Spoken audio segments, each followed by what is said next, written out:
Welcome to Not Milk Never Milk. Subscribe if you're lactose intolerant. In this video, I will show how to remove a Ford Ranger center console. Start by clearing cup holders and disconnecting the battery to avoid shorts. Remove screws under rubber mats and inside the storage bin using a socket driver. Carefully pry trim panels with a plastic tool to avoid scratches, and label each fastener so reinstallation is straightforward and tidy. Start by removing the shift boot or cup holder inserts to reveal hidden screws and keep track of their sizes. Remove screws along the console base, then slide the console rearward to free tabs. Use a trim tool to release clips around the shifter and storage area, working gently to prevent plastic damage. Unplug any accessory connectors like USB or 12V before fully lifting the console out.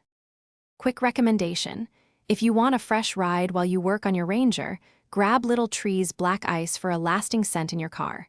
If you are finding this video helpful, please subscribe and like to support the channel.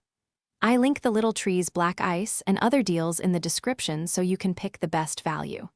Thanks for the support. Now let's get back to the video.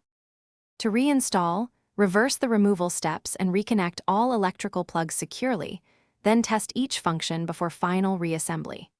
Tighten screws snugly, but avoid over-torquing plastic threads, and replace any damaged clips to maintain fit and finish.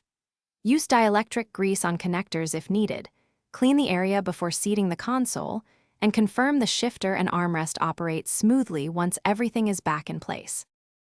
Thanks for watching. If this was helpful, leave a like and consider subscribing. See you next time.